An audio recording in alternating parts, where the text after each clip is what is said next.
Thank you so much for joining us this evening as we meet as Richmond Public Schools Board on this beautiful afternoon in regards to our governance manual. I think we should probably see if we have a quorum.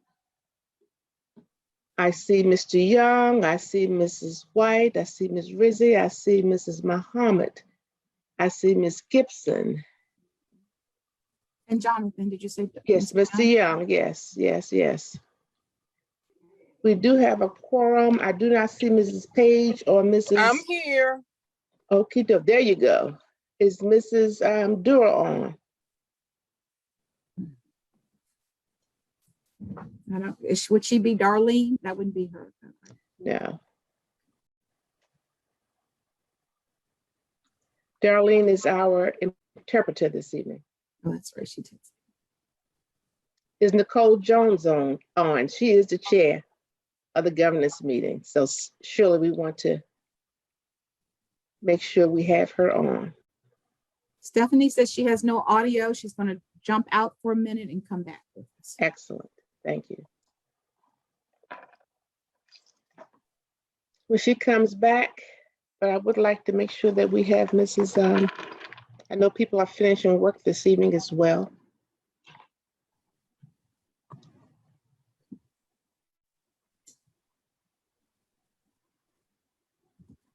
Still don't hear anything.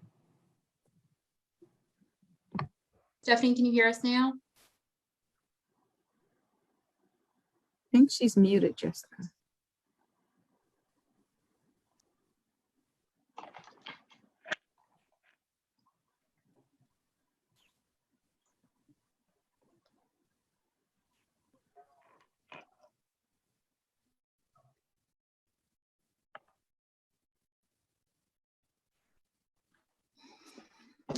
She said it's still not working, Jessica. Is there anything we can do on our end, or we're not controlling this though, right? No, it's not. It's on her end. Okay.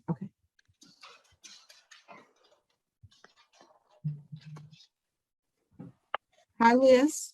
You just went away. She just went away. Hi, I'm here.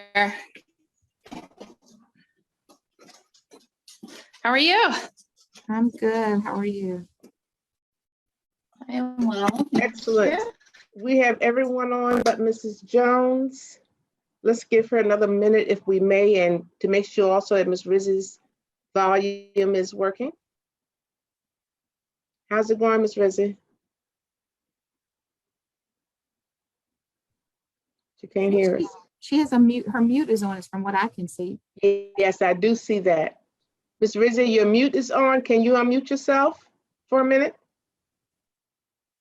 But if she didn't have the audio, maybe she can't hear us. I'm Yeah. unmuted. Can you hear me? Excellent. there you go. Yes, yes. You hear You're me, but on I loud can't and hear clear. you. Oh, wow. Okay. All right, Nicole Jones is on, the chair of our governance committee.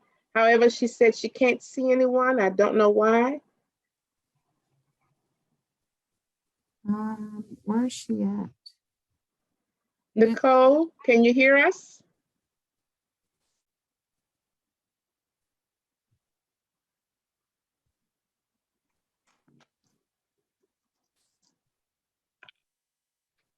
Is Miss Lily on this call? Is Jonelle with us? So she wasn't planning on attending. There's Miss Jones. There she is. Can you hear us, Nicole? Yes, I can hear you. Excellent. How are you? I'm good. Hi, everyone. Hello, everyone. All right, well, we have a quorum. We're ready to get started if we can. Is Miss Lily joining us this evening? We have a full board, excuse me. I think everybody's on. Thank you all so much for joining us this evening. It's been a full day in Richmond Public Schools with graduations this week. So we've been in the energy of celebrating the success of our students. Thank you so much. We will now be mindful, colleagues, as we meet this evening. The purpose of this meeting is to finally complete our governance manual. As you know, we met in January, we met in February, we started. So we've appointed a committee that's chaired by Ms. Jones, and I'm gonna ask her in a minute to introduce her committee and also what their findings are. You have received documents of where we were and also sample documents from the VDOE. So we thank our Virginia School Board Association for facilitating this meeting this afternoon, and also helping us to be more efficient as we continue to governance our committee, our board. So we thank you for that support. And we thank you also for VDOE that's on the call this evening. So are there any questions of me before we move forward to have Ms. Jones to give a report, and then we'll have Virginia School Board Association to facilitate moving forward. Any questions of me? We do have something in the chat. And let's see what that is. Nicole is here. Riz is now straight. Everything is good. All right. If there are any questions of me, Mrs. Nicole Jones, Chair of the Governance Committee, we thank you so much for the work that you all have done. If you'd be so kind to share where you are, where we're moving, and also our cutoff date. As you know, our date to have, the goal is to have everything completed by the 1st of July as we bring closer to this school year. So Ms. Jones, if you'd be so kind to give us a report at this time, thank you. You're welcome, Madam Chair. Good evening, everyone. Just a little brief summarization of where we are as it relates to the Governance Committee, comprised of myself, Dr. Shonda Harris Muhammad, Ms. Dawn Page, and Ms. Mariah White. We met on June 10th, close to Juneteenth, but June 10th.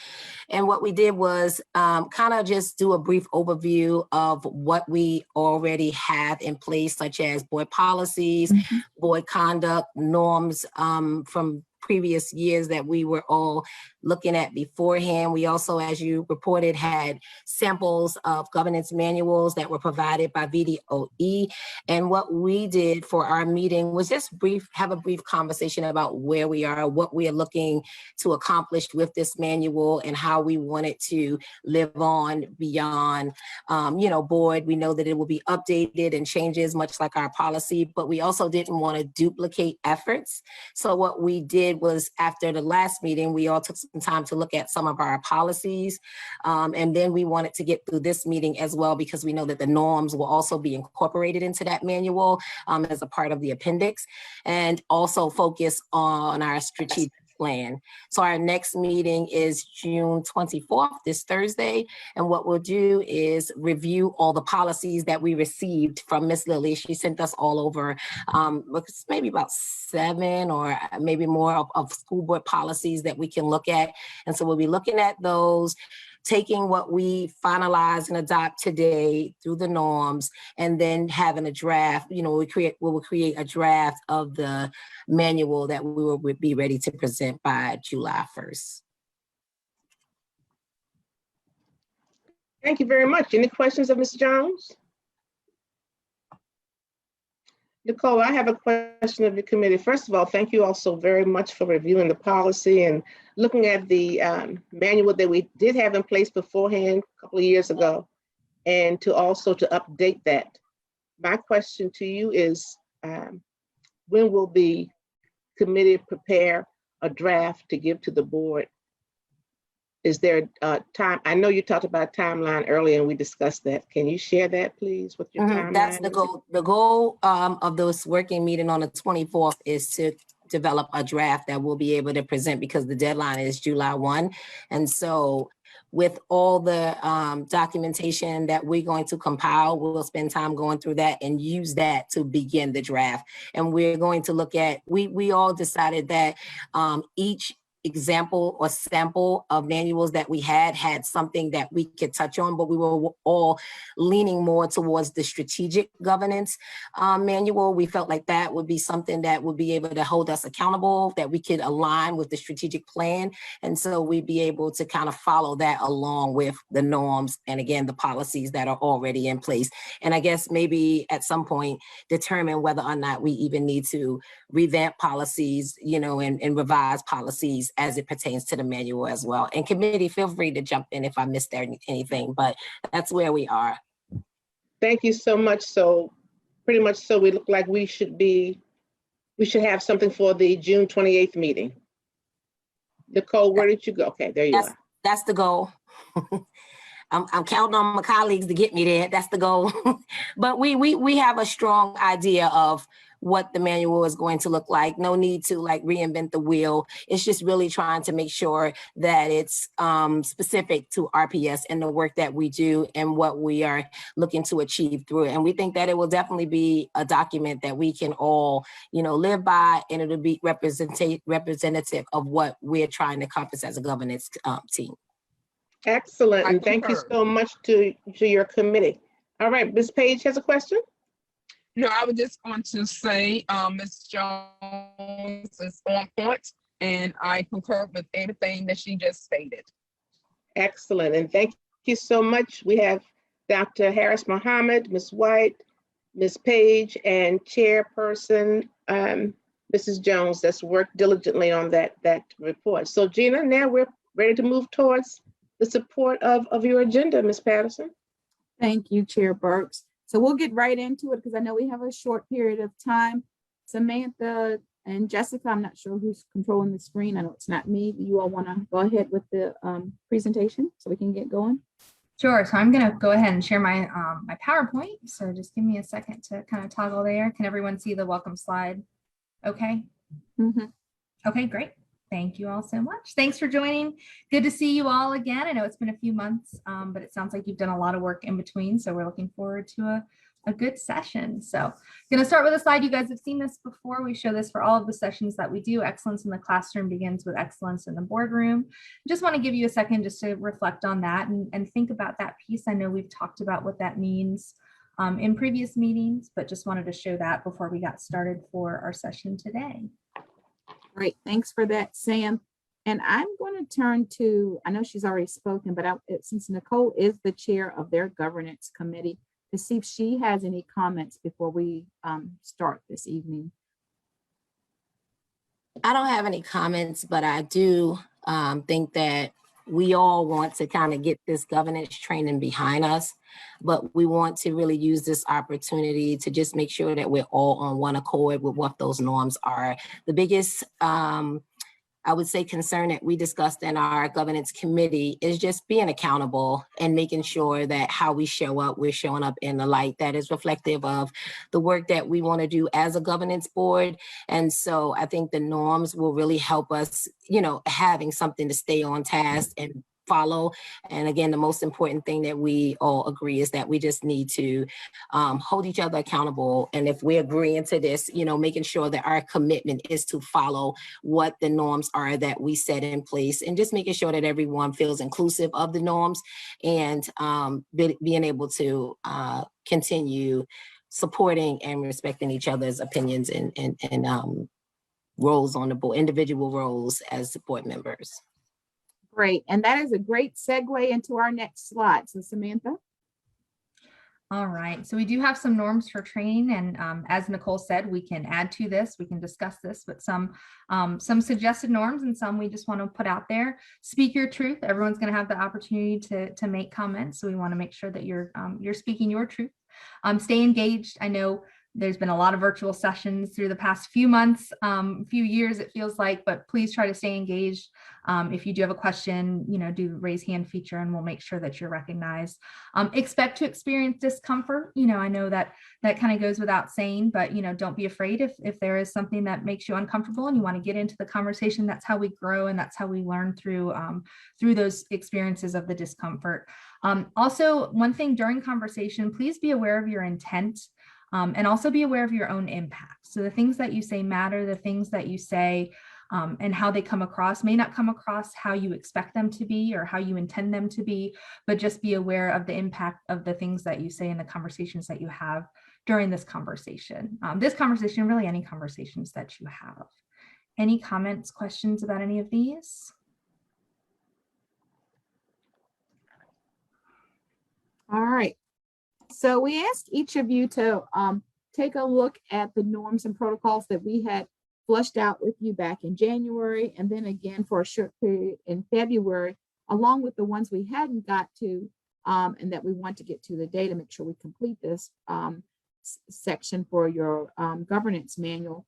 And we wanted to first, I guess, Sam, maybe just start with taking a quick quick look at the ones that they had already agreed to back in January and February to make sure those are still, everyone is still in agreement with that before we move on to those new ones. Thank you.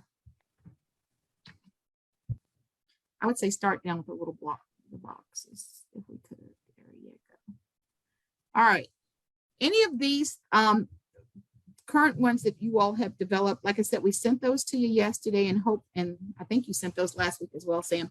If you have any comments, thoughts on the ones we've already worked on, anything you'd want to change, there are 4 up on the screen now. So let's just start, Samantha, with those 4. And I think Liz says she has a comment. So Liz, you want to go ahead and speak? Yes, thank you. It would be helpful for me to learn from my colleagues what our norm is around adding items to the agenda the day of the meeting. I had heard that some folks want to maintain the ability to add agenda items on the day of the meeting, and some folks believe that we should really avoid that practice. And so it would be helpful to me to understand what our norm is there. And if you look at item number 2, Sam or Jessica, can my eyes, can one of you read that? I don't think it says anything about the day of, but I may be wrong. It says a surprise. So I guess maybe we need to get a little bit more specific. So, and I can get specific on something that happened recently with us. There was a discussion that I wanted to add to the agenda. It was decided that it would not be added to the agenda. In subsequent conversations with my colleagues, I believe one of the reasons why folks did not want to add it to the agenda was because it felt last minute. Mm-hmm. But I feel like that's not, I felt that that was not a consistent application of that rule, because 2 weeks earlier, there was something added to the agenda that was last minute. And so I don't care what it is. I do think that sometimes, but I just think we need to get consensus around it. Yeah, and that's the beauty of going ahead and finalizing this document list. So it can't be one rule for one person and another rule for another person. So I would agree with that. So your colleague is asking you all, how do you want this current norm or protocol that we discussed back in January to shape up? Are you happy with the way it reads now, where it says that last sentence? Sam, you want to read that last sentence for me? Sure. The board and superintendent will work to not surprise each other with any issues or discussions that take place at board meetings. Anyone, any thoughts? Nicole has a comment. Nicole? Yeah, I'd just like us to work towards better communication amongst the board as a whole, and then we won't have to worry maybe about surprises, because if we're living by this document and we're in constant contact or consistent communication with one another about what's happening relative to agendas, things that we want to put on the agenda, it won't become a surprise, because we should be communicating about it beforehand and determining whether or not, we don't make that decision, but the chair and the superintendent, as to whether or not it can be added to the agenda. So you're saying that you don't think you need a norm or protocol that states that items can be added on at the last minute, but we want to base that upon communication? So are you saying take that part out, or are you saying leave it, Nicole?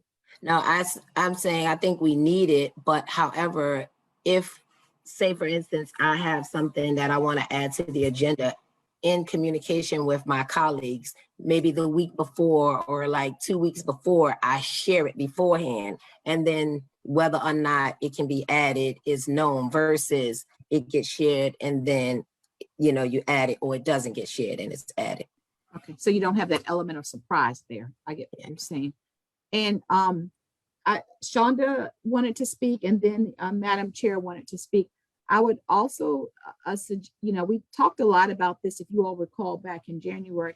You also may want to think about your superintendent and his staff and timing And if those agenda items are going to require additional work of he and his staff the day of a meeting, not saying that they will, but they could. So I think as you try to finalize this, this is something you may want to think about.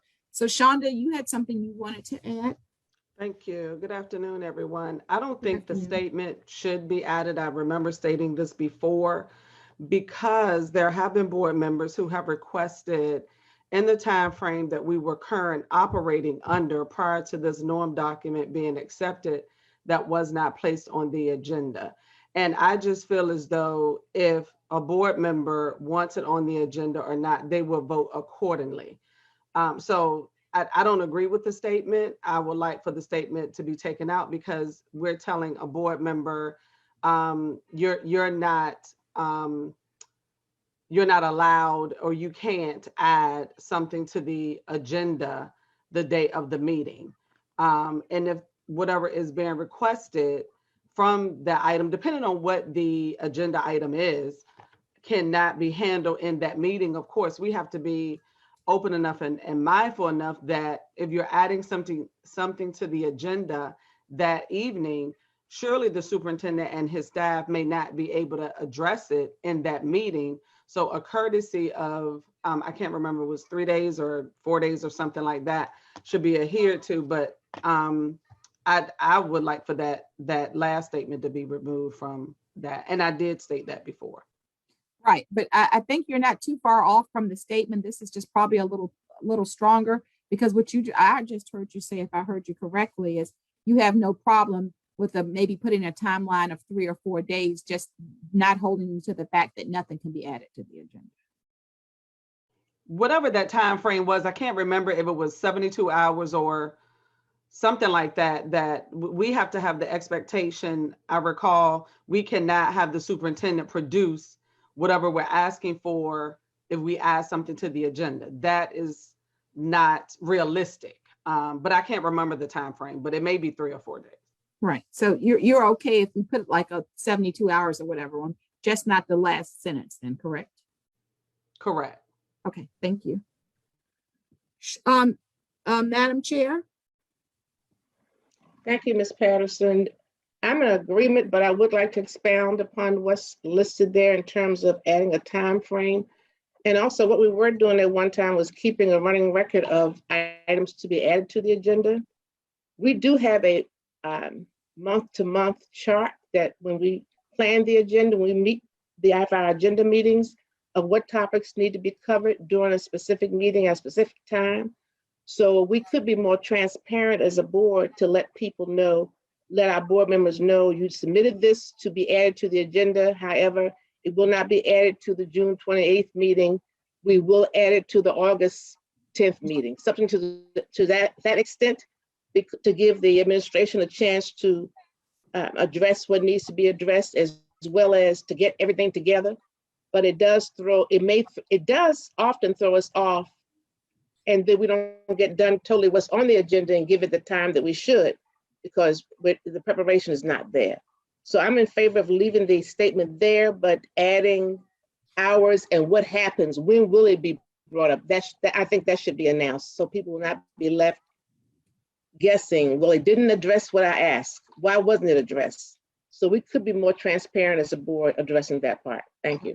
Right. And and I would agree, so that there is not, it looks like, someone's item got added within that 72 hours, but let's say, this is an example, that Liz's item didn't, but Liz's item may have required more research. So then a quick communique to say, hey, we're going to get to it, just not this meeting.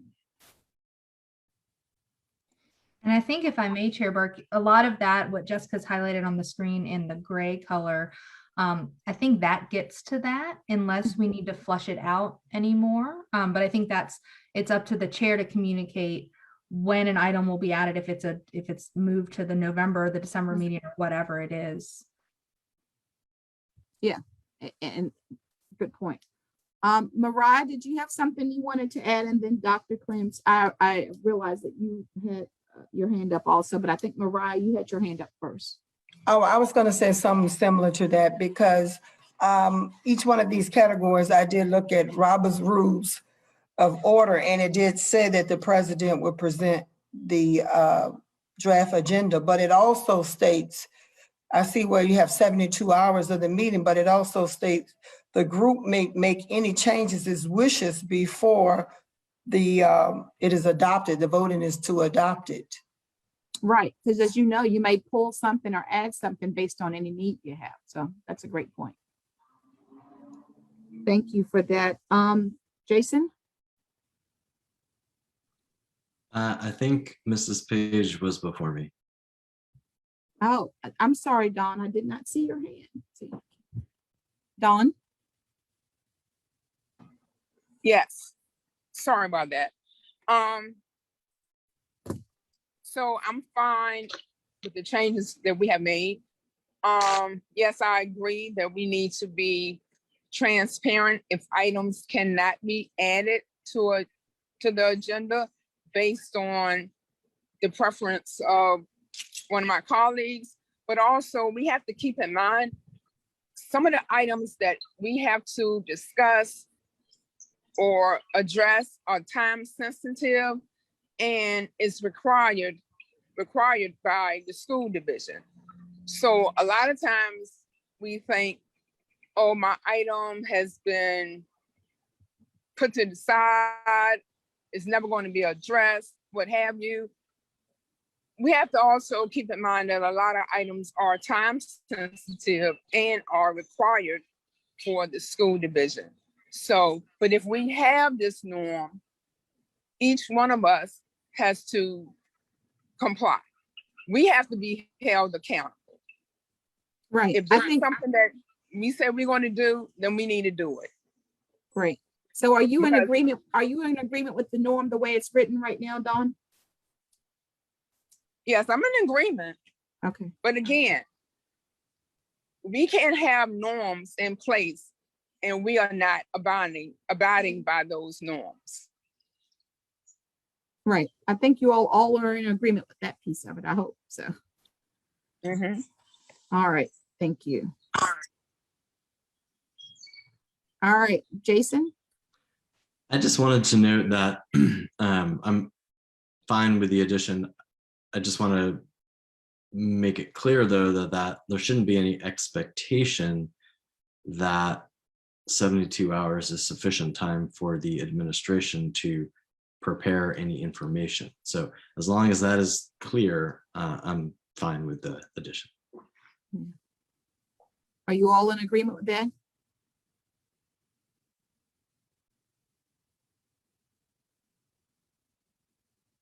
Yes. Okay.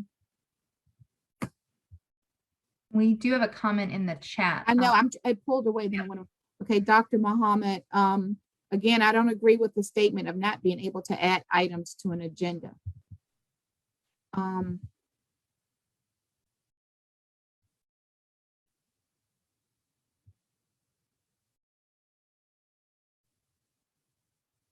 Okay, anyone else before we move on?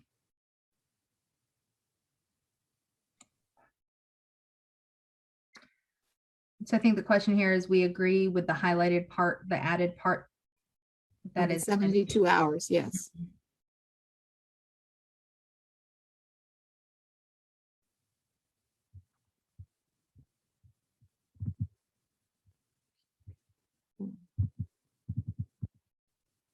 Sam, I can't get the chat. I don't know if you're moving the mouse or why I can't get the chat to open. There was another comment from Dr. Harris Muhammad. The timeline can be adjusted per the superintendent's needs. I am fine with that. Are we taking a vote on this particular? We're not voting. We're not voting. But it is an agreement. Either you agree to this or you don't. This is your draft that will go into your governance manual. I think you have, Dr. Muhammad, I still think you have to be very clear. 72 hours, is it 40 hours? I think at the end of the day, you just want to be very clear, because the superintendent and his staff also have to have parameters to work from as well. And they will abide by those norms and protocols as well. If I may, Madam Chair. Please go right ahead. Thank you. I don't know.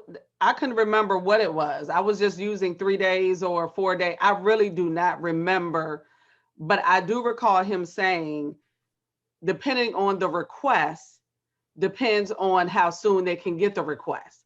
So, and I do appreciate that and understand that, because some things may take sooner, but if you're asking for, and I'm just giving an example, a current list of all certified and provisional licensed math teachers on the middle school level, that may take some time. That may take more than 3 days.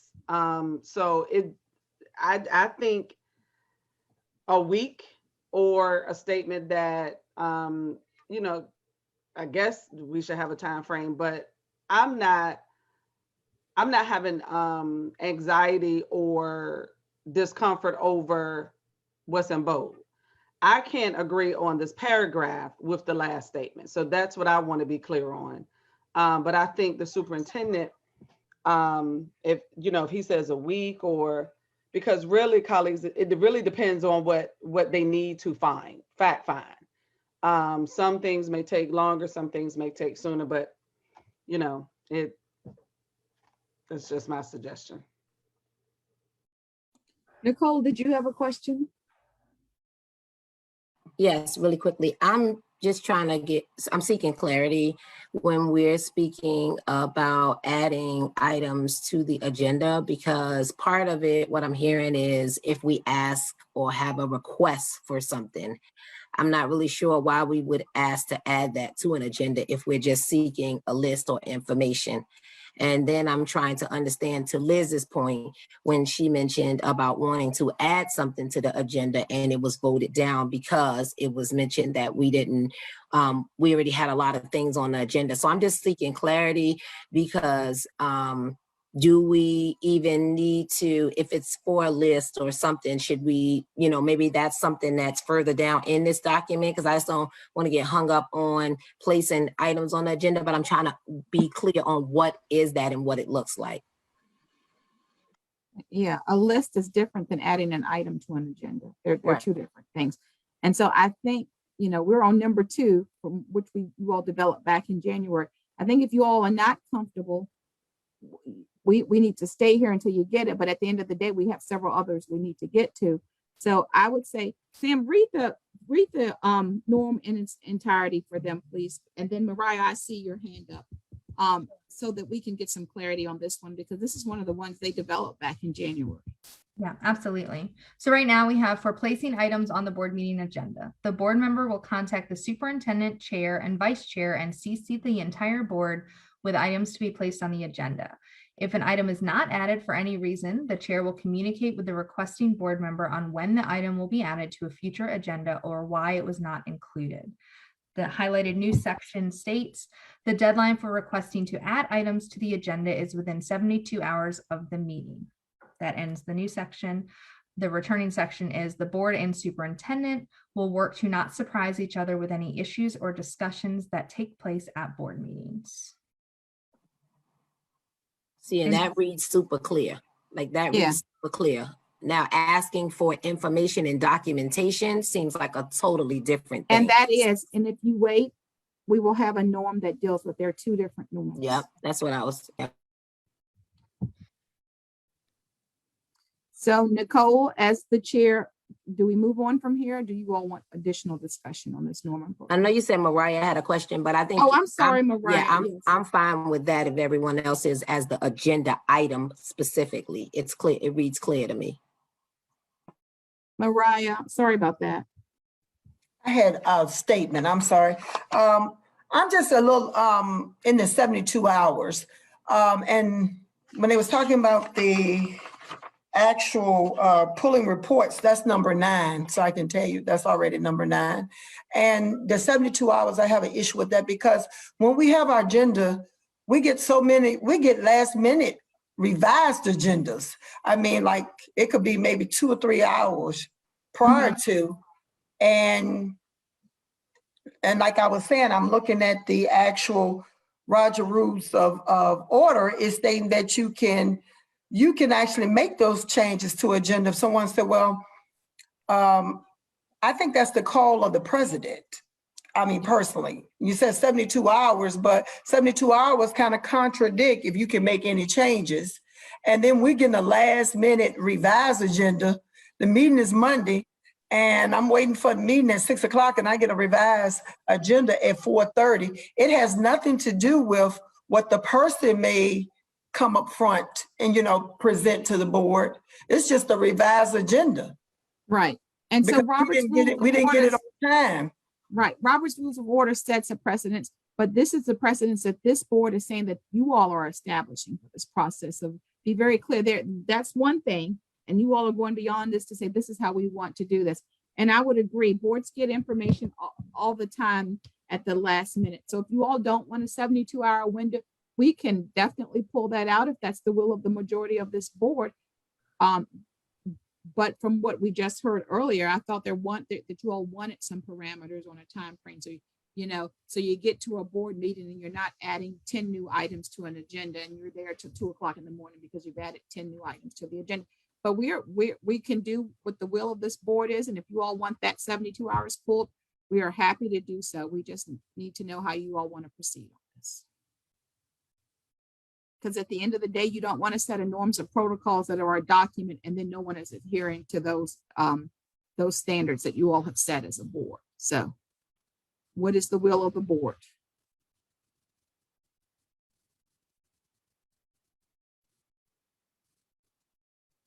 Dawn. Comment? Yes.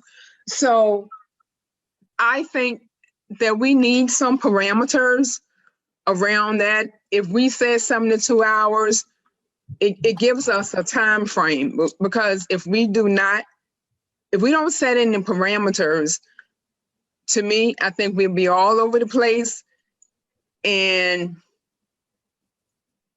we'll just be going at this willy-nilly.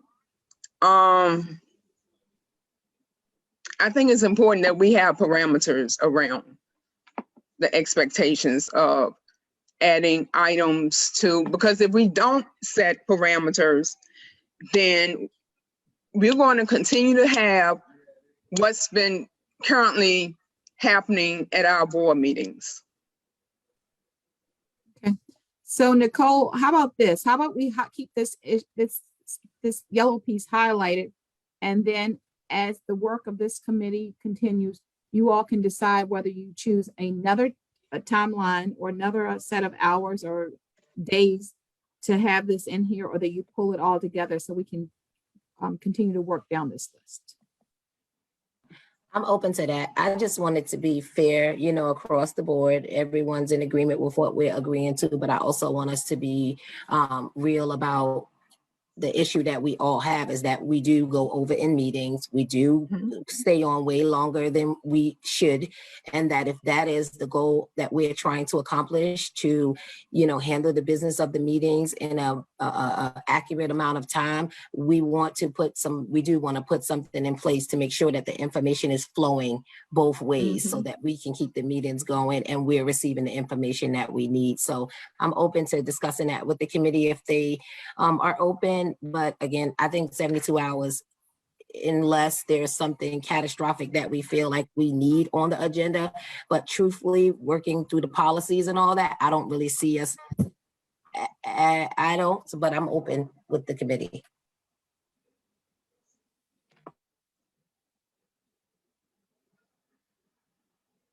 Okay, anyone else before we move on? Liz, this was originally your question. Are you good with this at this point?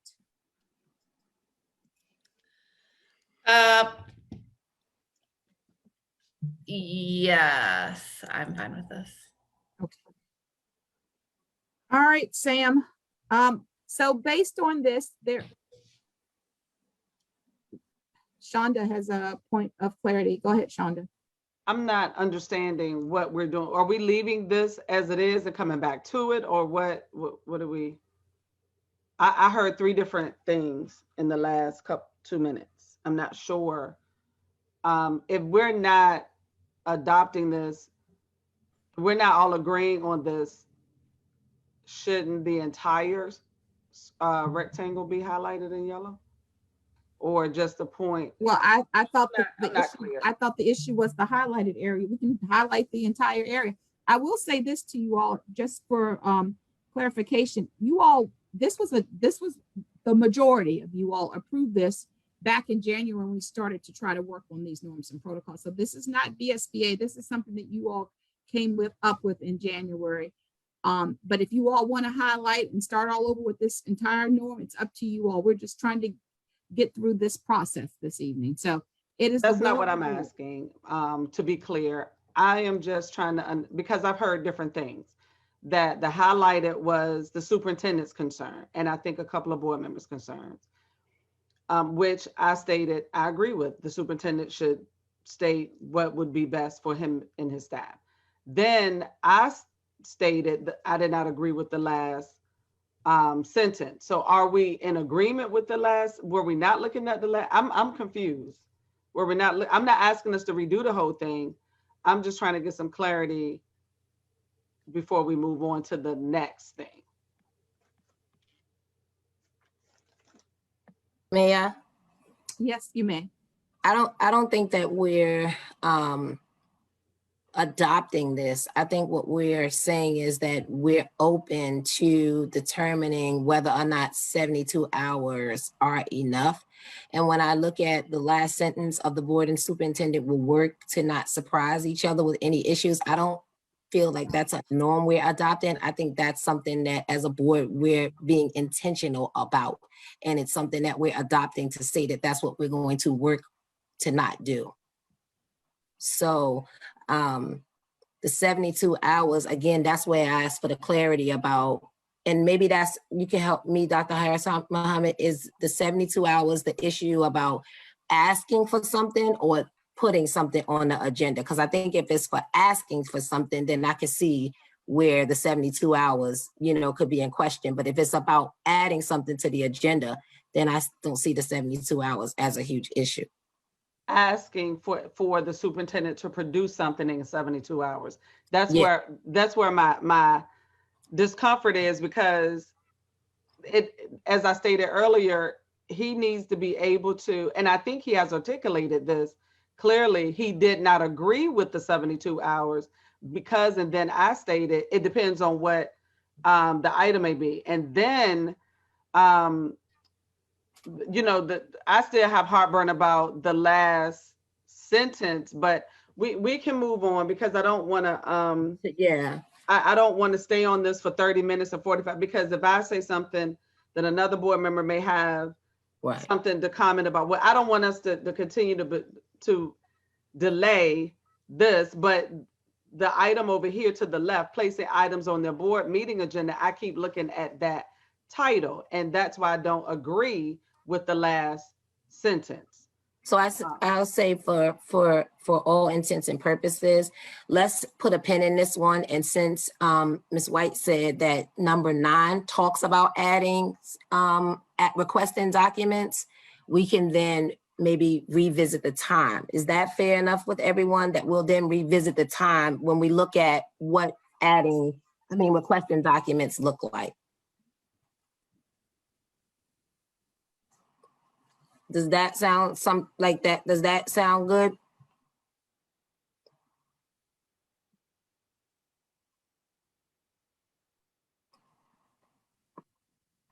Okay, so I guess we move on. Yes, thank you. Yeah. Okay, Dawn, did you have a comment before we move on from this one? No, Nicole just restated what we're going to discuss further as a committee. Okay. To flesh this out more. Right. So I'm good. Thank you. Mariah? I'm not good, so I just need some clarity, because I'm on the committee and I'm reading this. Now y'all getting my mind going. It said the requesting to add items to the agenda is within 72 hours, is within 3 hours. And I recall the incident that occurred, I think that was 2 days. So, and based on that happening, it didn't make the agenda too much different, because the agenda had a whole lot of stuff already on there anyway. We have so much stuff on the agenda that it lasts till 11:30 and 12 o'clock. But it just was that specific topic that may have extended a lot. So if that 72 hours is within three days and you think that it's going to shorten our agenda, then oh well, because I don't see that because that happened within 2 days. That's just my comment. Okay, so Mariah, just help me for clarity. So are you saying that maybe don't put a timeline on this piece of it? Is that what you're saying, the highlighted yellow piece? I'm just saying that I'm looking at this 73 days, within 3 days, it has never made a difference with what if someone came and said, well, we're gonna put a resolution. It hasn't made a difference. It was 2 days when that happened. And it's yes, our agenda was already stretched out by no means. So 72 hours, 24 hours, to me, it didn't make a difference. Right, It was- but you weren't, it was but too you long weren't, regardless. but you weren't using a norm or protocol. You weren't following any standard norm or protocol at that point, were you? No, but we haven't changed our, if you look at the first protocol agenda, we don't have anything about our, shortening our agendas or any of that. We have a lot on the agenda that I mean, it's a lot. You got 14, 15 subtitles with at least 4 or 5 things under it. And you have 2 hours of public comments. You plan to stay there till at least 11:30 or 12 o'clock. So I don't see what 72 hours is the difference, but if they put 72 hours, okay, I'm fine with it, but I don't see where it makes too much difference because I can come to you if you was the president and say, can I put this resolution on there? And it came to you, but you may not put it on there for whatever reason, but you don't brief back and say why you didn't put it on there. And then it has to come out to the whole group. And once it come out to the whole group, you're still saying within 72 hours. I'm just not seeing that number. What purpose would that serve? Well, the number can be pulled out. These are your norms and protocols. I think the key thing, if I just heard you correctly, is it's making sure of whoever is in the role of the chair loops back and communicates why something wasn't added to the agenda. Is that correct? That is correct. Okay. Nicole, did you get that piece? I did. And as stated earlier, I'm fine either way. 72 hours notice if it doesn't make a difference. I think, again, I will reiterate that it works both ways. So it works with us putting a timeline on what we need to do and then setting the expectation, working with the superintendent and the chair about what we need. And if the issue is too many things on the agenda so that there's not enough room to get things on the agenda, so you have to come late, then we should communicate that so that we can be working in tandem with what it is that we need to do. The push and pull of if it's not on here, this amount is, we just have to get to a place of here's what we're agreeing to. This is, can we work together to also be reciprocated so that we can have a shorter agenda, or to Mariah's point, making sure that things are able to be added to the agenda. And, I think just seeking a happy median, that's all. Yeah, and I think if Mariah, don't let me put words in your mouth. I think that's exactly what she was saying. That there is a requirement for the board members or a timeline for them to get stuff on the agenda. She would also like to see that at the other end as well. Is that not correct, Mariah? Yes. That's fair. Because then we probably wouldn't have this discussion if that was one of the parts. We wouldn't have this discussion right now. Okay, so you may end up pulling the last 2 sentences, and that's the will of this board. Sam, I would probably, or Jessica, I'm not sure who's working it right now, highlight that last sentence because that seemed to not be the will of everyone at this point, because that's truly not a normal protocol. That's more of a statement at that point. So, okay, Nicole, can we move on? Yes, ma'am. Okay. So the rest of these are again, that's why we sent these to you in advance to review, are the norms and protocols that you all established in January and then again in February. So are there any additional ones of the ones that we're going through right now that anyone marked that they wanted to discuss before we went on to the ones that we still need to work on going forward?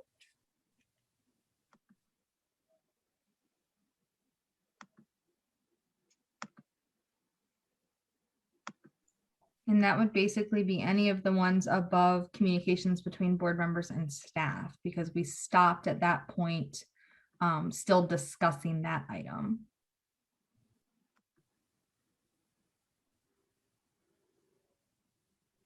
And had that one been worked on at all, Sam, or is that one all brand new? We had worked on it, but we did not reach an agreement before we ended the session in February. Okay. And Mariah, I think if I saw it correctly, I think you had a comment. I do have a comment, but I'm not sure if it fits right here. I can't remember. Where it says board meeting discussions procedures, where the school board should ask the chair to be recognized to speak. And any board member speaking for a second time. I actually looked at that today also. And I know sometimes in our board, that gets a little based on time. I don't know if there should be a time, because looking at the Robert rules, it says 10 minutes. I don't see a time for our board. And I know some people wants to speak, and sometimes they're getting cut off. So I'm not sure if that's a part in that section or not.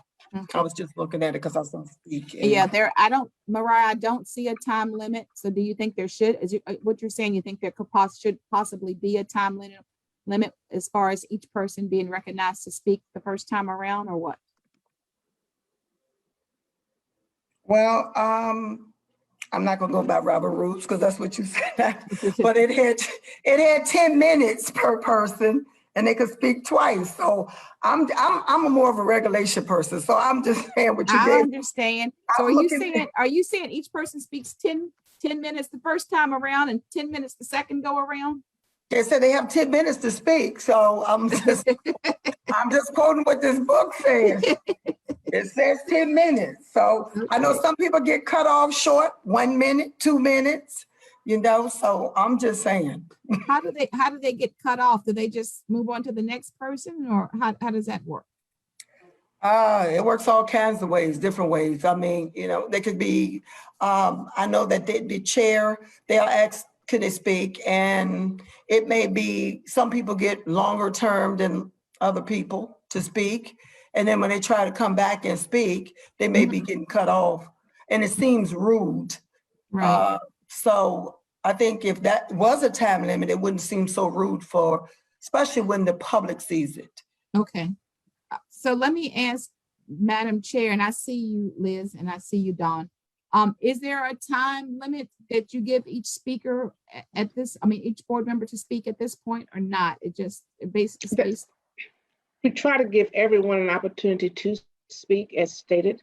However, we do have situations where some people use extensive amount of time, which does not give everyone that.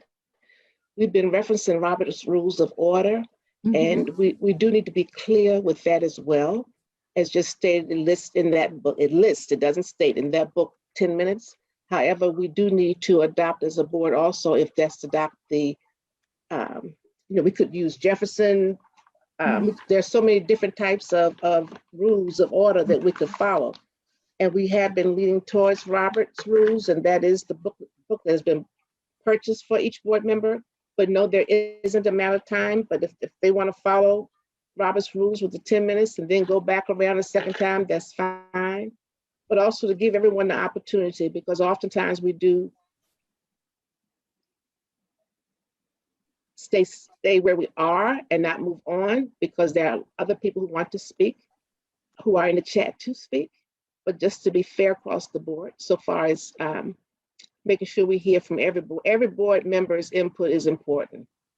But there isn't a timeline in place, not unless we do follow the Robert's Rules piece, which has not been discussed. Thank you for that. And Liz and then Dawn, you both had a comment?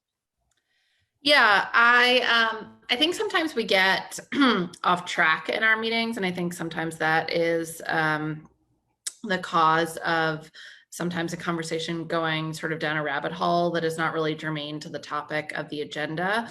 And I it is kind of awkward because we don't really have a norm around Mhm. like the chair interrupting and saying, please stay on topic. But I welcome, if I'm going down a rabbit hole, I want Chair Burke to say, Liz, like that's not part of this conversation. So I'm wondering if there's a way that we could create a norm so it doesn't seem strange when Ms. Burke is trying to just make sure that we're staying on topic, because I think that that's part of some of the challenges here. And I'm wondering if there's a best practice from other divisions around that or something in Robert's Rules of Order. I think this is the norm where you'd probably do that. Are you in agreement with also a possible time limit for speaking, or? Yeah, I'm fine with that. And I would like for us to set a norm that we speak to the topic at hand and we empower our leadership team to make sure to hold us accountable to that. And you are, when you say your leadership team, I am assuming you mean you're the chair that's running the meeting. Yes, okay. All right.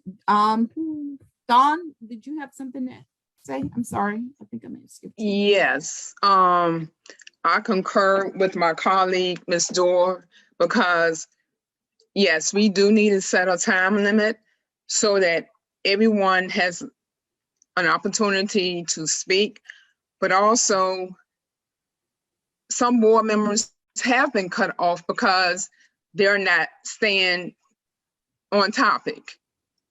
They're not speaking germane to, the topic, and so it has to be addressed.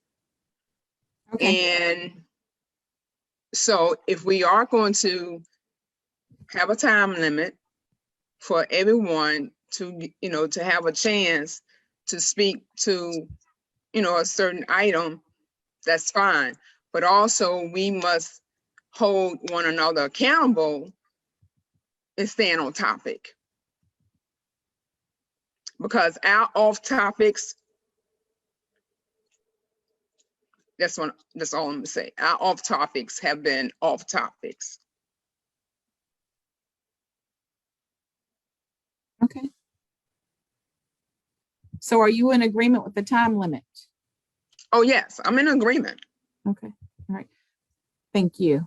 Mariah, and so Mariah had said, according to Robert's rules, 10 minutes was the time given to each speaker. Are you all in agreement with that? You think it's too much? Think it's not enough? Anyone? Is Kenya still with us? I don't see her. I just want to make sure I'm seeing everyone. Has anyone heard from her? I thought she was on. Maybe I. Cheryl? Yes, I see your ma'am. name. Yeah, Did you hear from her? Is everything okay? she's here. I see her name. Oh, you see her? Okay, thanks, Shonda. I can't see her. I just went through the participants list. That's all. Oh, okay. That's all right. She's crossed out with volume and her photo. Okay. Okay, as long as she's still here. That she is out of town and mentioned that she might have some range issues, but she's Oh, okay. Thank you, Stephanie. Mhm. All right. So, Stephanie, while I have you, you haven't spoken much. What are your thoughts on a time limit for speakers? Put me on the spot here, Ms. Patterson. I'm sorry. Whatever we can do with that to make things less subjective, right? Anything we can do on any of these, right? To create a structure so that subjectivity is lessened, right? Is a good thing. I don't have a problem with putting a time limit on comments. 10 minutes seems a bit long, but I don't want to restrict anybody either. So, I really, Ms. Patterson, honestly, I just want some regulations here so that we can move on and, have some structure to our meetings. I understand. I understand. Yeah. Thank you. I'm sorry to put you on the spot. I just okay. haven't heard from you. All right. So, Jonathan, are you there? What are your thoughts on a time limit? Thanks for asking, Gina. I think there's some real value in.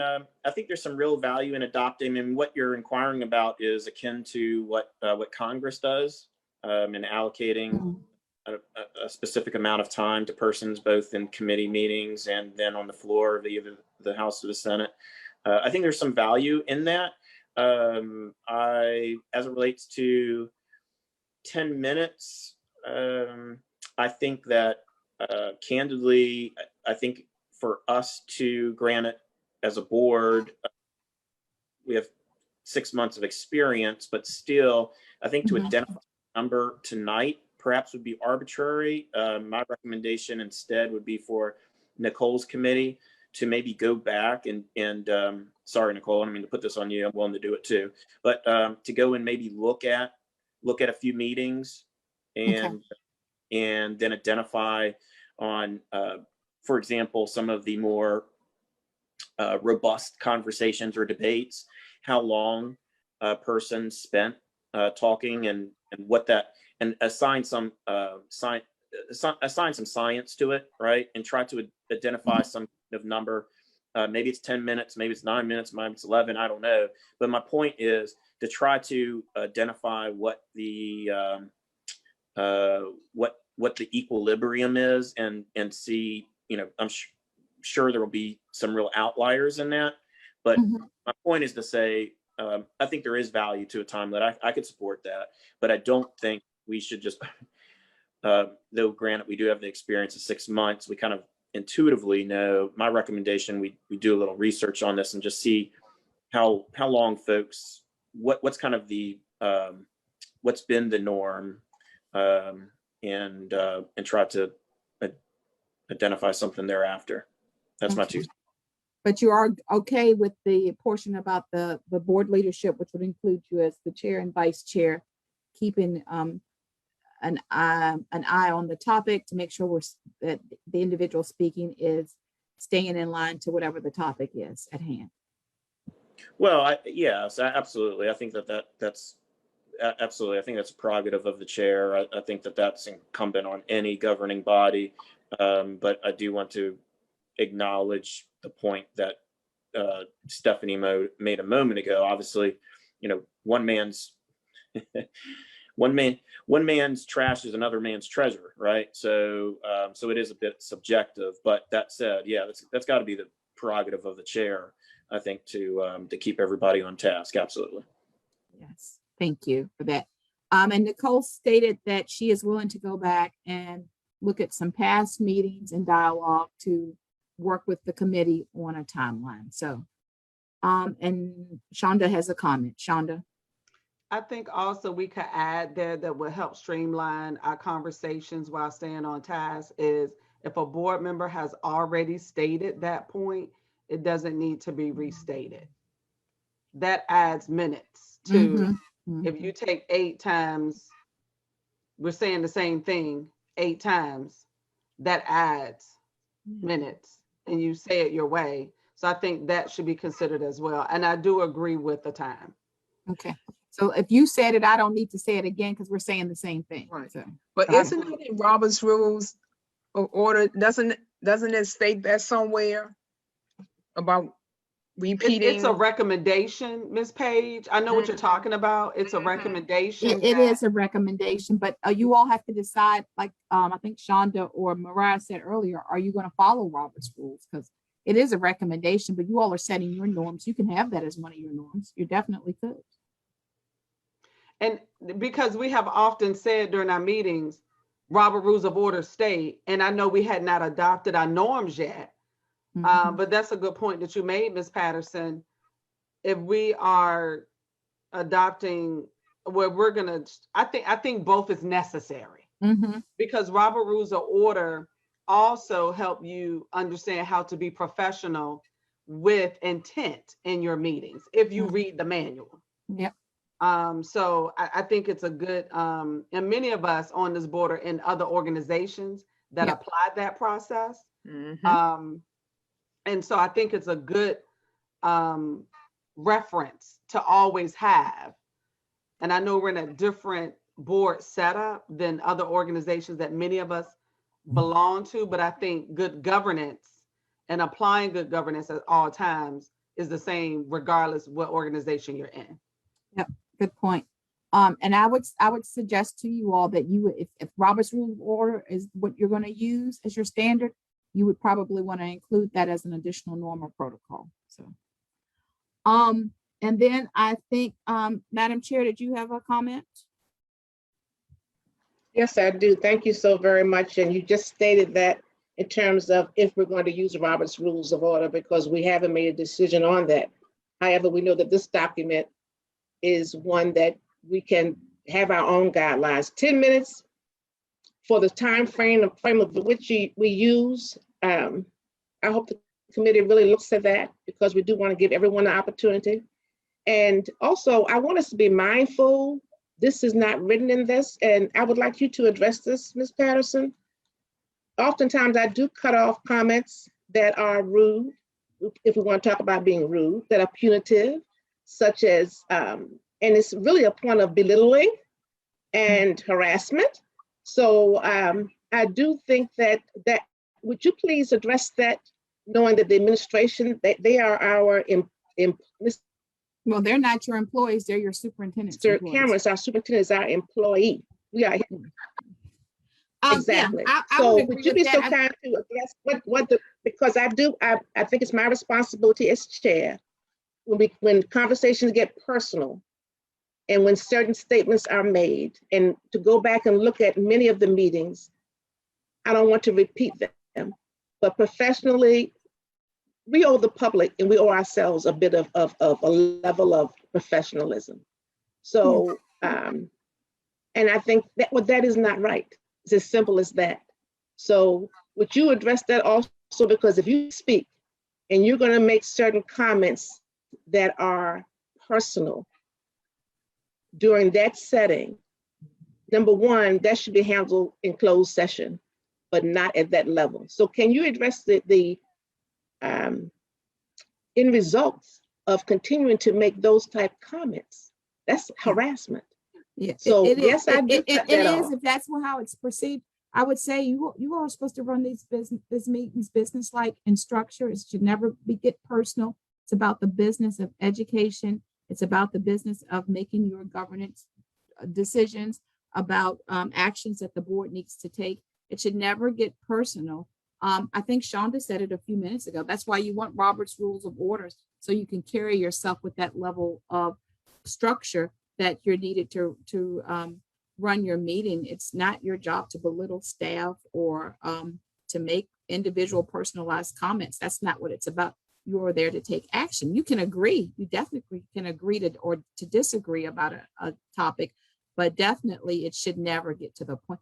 And you don't want that. You don't want that for yourself. You don't want that for the public. At the end of the day, you can be frustrated, you can be upset, but don't make it personal. It takes away from the work you're trying to do. And Madam Chair, as the chair and part of the leadership of the board, it is your responsibility to make sure you are running and conducting a meeting that's held to a set of standards. And that's one of the reasons for the norms and the protocols. That's one of the reasons, I think, again, Shonda said it earlier, that you want to adopt those Robert's Rules of Order. So then there is no, well, I didn't know, I couldn't. Well, you have a set standard of how you do things and how you want to be perceived as a governing body. And I just saw somebody raise their hand, and I'm not quite sure who that was. No, it was just Dawn making a comment. But Stephanie, did you have a comment or did I skip over you? I'm so sorry. I did, thank you. I agree with that. My hope is that would be applied evenly to us all. I think, I notice a pattern of some board members being extra protective of some people and not others. And if this is applied in a way that we are all being respected and protected, I love this as a protocol. But, I do find that there's some uneven application of this concept. But you are in agreement. It should, if it's going to be business-like in structure, it should be across the board. So everybody has to adhere to this. Yeah. Yes. Fair statement. Thank you. Dawn, did you have your hand up? I thought you did. Yes. Okay. this has really been bothering me, and I'm glad that we are speaking on this matter right now. No, we should not personalize our statements towards one another, towards the administration.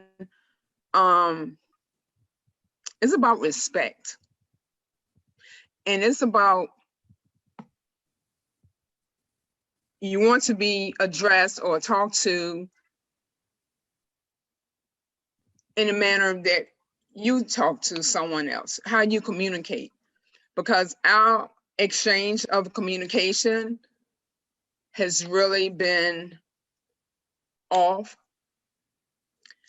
And I think that we all need to look at ourselves, because this is very concerning.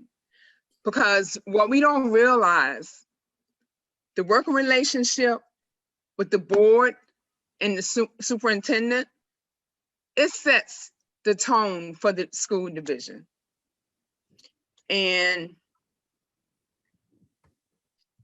I'm not sure if others feel the same way, but we have had some exchanges of communication that has not been in the most favorable light. And I think that we all need to accept some responsibility in this, take some onus, so that we really can move forward as a governance team. Because we are all adults and we all should be treated in that manner. So, and that's, that's my statement. Again, we are a governance team. And I think it's important that we conduct ourselves in that manner. Okay. All right. So with this one, Nicole, you're stating that you will look at past meetings so you can put a number if possible, and the committee will look at this as a possible time for speaking. Is that correct? That is correct. Okay. We have another part to the board meeting discussion procedures that dealt with virtual meetings that you all put together when we, I guess, well, Sam, was this from our last meeting with them? Yeah, this was back in either January. I think this was the January session. Okay. Yeah. So it says, read that, Sam. Yeah, sure. While virtual meetings are taking place, school board members should use the chat to be recognized. The vice chair will keep track of the requests to be recognized in the order in which they appear. And I think that's fine. And I see that you all do a good job with that. So, all right. So we will move on to the next one. This one they had not dealt with, or they had, Sam? We had, no, this one they had dealt with. Yes. Okay. So where are we at? We need to be where they haven't. I thought we were, okay. Yep. So communications between board members and the staff, including requests for information. This is the piece. Okay. And Ashonda, I think this goes to your question earlier, the request for information. So we stopped right here. Yes. We didn't really get to an agreement. And so we just left the notes that we had kind of drafted. And as it reads now, what does it say? Because there's a lot of. Sure. So I will skip the cross out. So this was the draft. So with regarding communications between board members and staff, including requests for information, school board members should make all requests for information directly to the superintendent and copy the chief of staff. The superintendent or chief of staff will provide an estimate in writing on when the data will be available. And so Shonda, I think that goes back to your question earlier about requesting data or information and how long it may take. No, maybe not. I mean, it does apply here as well, but I think this just popped in my head. I don't recall saying this before, but I do see the rationale for this now. Adding the chair and the vice chair when asking for requests of the superintendent and copying the chief of staff. I just believe that our chair and vice chair should be added to that request. I mean, added to when the request is made, excuse me. Yeah, I will say to you, and I know you've probably seen other examples, that is a practice of good board governance. A lot of divisions around the state practice that when you're requesting something of staff, that the chair and vice chair are in the loop on that communications. So. And that's exactly what it is. I know we had a conversation last time about, well, do they have to approve it? And it's really not, it's just keeping them in the loop. Yeah, more in the loop than anything. Not that they have to do anything, but that they see the communication. So they're, again, it's Correct. just that open communication. So and I think it worked. I'm sorry, Ms. Patterson. I'm so sorry. I think it also works to the point, I don't know if it sticks here or could be added here, but when the chair or vice chair also asks requests, it should, even though they're in leadership roles, they represent our board, our governance body. I think when they make requests of the superintendent, I think the board should know of the request. So none of us would be blindsided.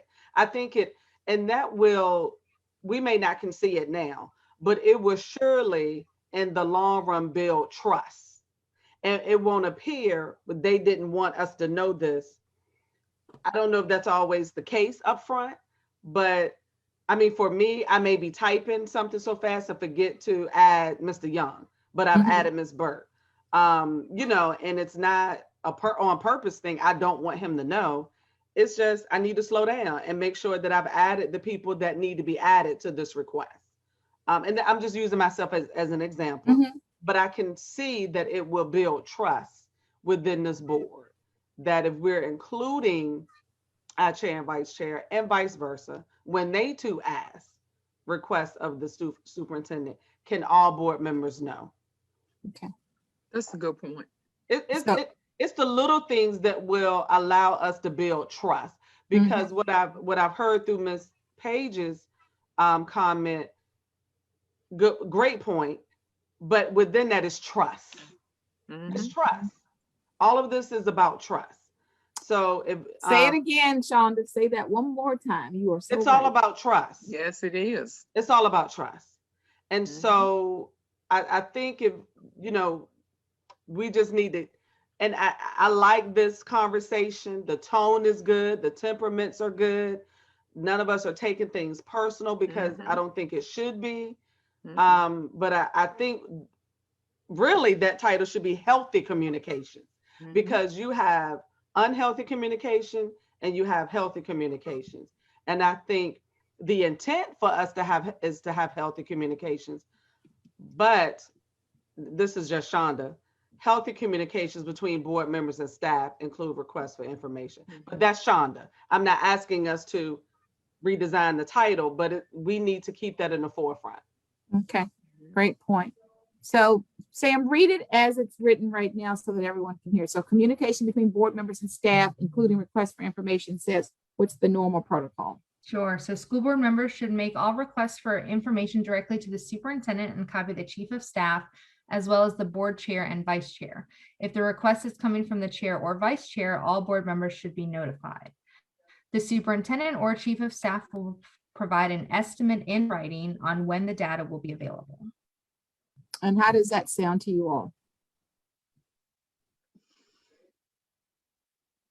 Anyone?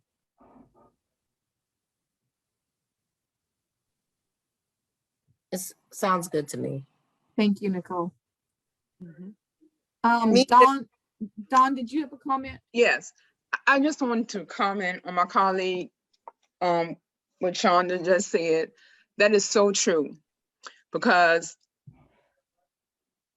healthy communication really helps us to operate as a functioning governance team, and having, you're exactly right. If we don't have trust, then we have some serious problems. Trust is very important. Trust also helps build relationships. And I don't know if because of COVID, COVID has created so many different environments. And that could have had an impact on the opportunity for us to really build, to build relationships. But Well, you have a chance right here if we set these norms and protocols as I think yes, you have a clean slate right here. So are you right. good? But I with that? totally agree about trust. Are you builds good with this norm and relationship. protocol, Dawn, as it reads right now? I'm good with it. Okay. All right. Sam, let's move on to the next one. All right, so the next one, these are ones that are highlighted that we hadn't had a chance to talk about, but as Gina mentioned earlier, everyone has received this and you should have had the opportunity to review this and make any comments or changes or questions that you have. One thing to note, the piece that's in small italics, this was a clarification. I know we had a question last time about what types of committees were boards required to have. And so that was the information from our VSBA attorney on what board committees needed to have. So that's what that note is in there. That's not necessarily part of the norms specifically. But just to clarify what by law you have to have. So assignment of committee members, what does it currently say? So right now we have the chair will assign committee members on a volunteer basis. And Madam Chair, is that how that currently works? Yes, it is. Okay. And Sam, what did the attorney say as far as committees that they have to have, since someone asked that question? Sure, it was 2 advisory committees, a special education committee and a career and technical committee. Those were the 2 that were required. And then sometimes there is some confusion about advisory boards. So that might be your governor's school board or some other board that you represent the school board on, but that's not necessarily a committee per se. Some will use the assignment of committee members as that as well. Hey, who wants to be the rep for the governor's school, or who wants to be the rep for the foundation, or things like that. But that's basically what the note says. So as this norm reads, the chair will assign on a voluntary basis the committee assignments for the committees you all currently have. Are you all good with that norm protocol? Anyone? Yes. Thank you. Anyone else? Any comments? I see some thumbs up, which is Okay, always perfect. Yes, perfect. I do. I'm sorry. I have a last comment, if I may, Madam Chair. I can't find my chat. I don't know. Oh, there. Go ahead, Sean. Go ahead. I just wanted to say, thank you, Madam Chair. I just wanted to say, COVID is not why we can't that we have some struggles with governance in some meetings. It surely has added this is just my opinion, has added and I hear my colleague, Ms. Page, but I don't want us to use COVID as a reason of not being able to go back to the trust, building the trust. So. Thank you. I wasn't saying that. I was just putting it out there. Yes, Sean, ma'am. Sean, are you good on the norm there? I am. I'm good. Okay, thank you. All right, thank you all. All right, committee reporting expectations. So let's say you serve on some committee, like the governance committee. What is the expectation? Your current norm or protocol says what, Samantha? Board members should prepare a written report to be submitted for the board book regarding the work of the committee, if applicable. Committee representatives should be prepared if other board members have questions regarding the report. Madam Chair, is this what you currently require for committee reporting? Yes, and we're working on getting we always put it on our agenda to submit so that it can be on board docs. We're working on that. I think everybody has been meeting and going to webinars and whatever else, attending, I should say. But it could be better, but that is what is in place. But we're working on that part. I think we're in agreement that that we will add that to the board docs information, the report. Thank you. Okay, thank you. Anyone have any concerns with that? How you have to report from your committee meetings? Any thoughts? Good with that? I see some nods. Wonderful. Okay, that's Dr. Mahal. Yep. Okay. Yes. Okay, thank you. Thank you. All right, responding to media inquiries. So you get a call from a reporter or an email from a reporter. Your current norm for that is what, Samantha? The chair is the official spokesperson for the school board. If a specific school board's member response is requested, the reporter should be directed to the comment that was given prior to taking the vote. The superintendent or designee will be the spokesperson on day-to-day operational questions. Any thoughts on that norm?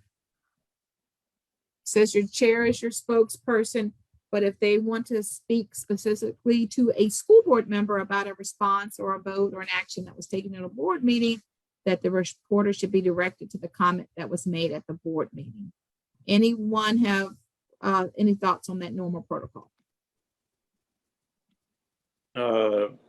Is Jonathan? Hey, Jonathan, thoughts? Yeah, not nine persons sitting around this table ran for office and were democratically elected to office. They all have a duty and an obligation to speak for their constituents. Okay, so what are you saying, that everyone should be able to speak on behalf of the board? Is that what you're saying? No, there should be no. Okay. My point is that this language, the inference could be interpreted as something contrary to Gina, what I think the intent is, which is speaking on the board's behalf. That's something very different. I understand. Right. Point is to say I understand what the language aims to achieve. I just my concern is it could be misinterpreted. The inference could perhaps be something different. That's my point. So basically, you understand the point of no one board member except the chair who speaks on behalf of the board, but that the board, that the individual board member has an obligation as an elected official if they have comment or statements on other items. Is that what I don't want to put words in your mouth. Jonathan. Yeah. No, I understand. Thanks, Gina. Yeah, I just I would not want this language the way it's written now. It could be confused. It could be confused. It's I think perhaps a bit problematic the way it's written. I understand the intent. I support the intent. My point is the way it's written. And to elaborate, yes, absolutely. All 9 persons must have the capacity at all times to speak candidly on any subject. Okay, Jessica, or whoever's plotting that, is anyone taking notes on that? So they do that in their capacity as a member, and they're not speaking on behalf of the board. Right. They're speaking on their own behalf, not on behalf of the board. Correct. Okay. Dawn and then Stephanie. Yeah, so I have a question.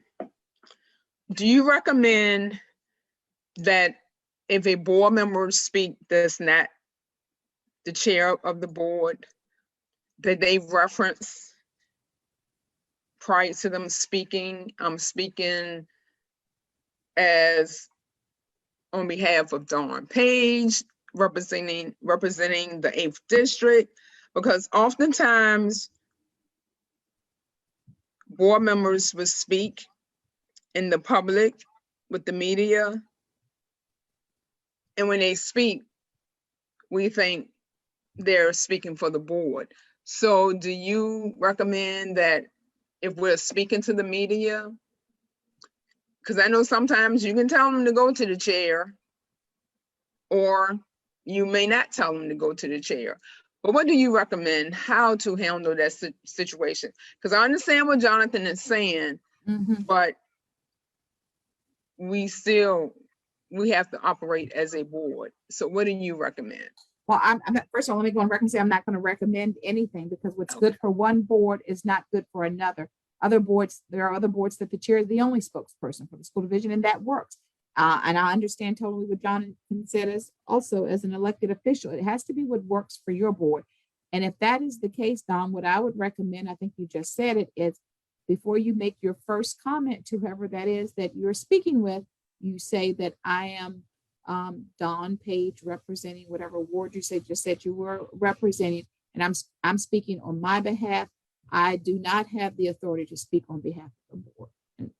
And you still may be categorized as said Don Page from the board, because it's interpretation at the end of the day. But you want to try to clear that up as much as possible when you're talking to a reporter. Okay, thanks. Mm-hmm.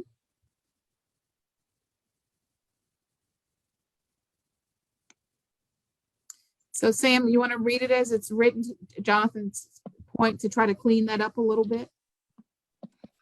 Sure. So we have the new section is board members, when giving comments individually, should clearly state that they are speaking as an individual representing one board member's opinion, not on behalf of the board. Right. And Stephanie, I'm sorry, you had a comment as well?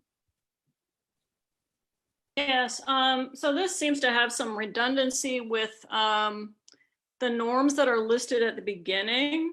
Mm-hmm. You know, the second one, right? Mm-hmm. The chair or designee will speak as the official voice of the board. A single board member will not represent the board without the consent of the board.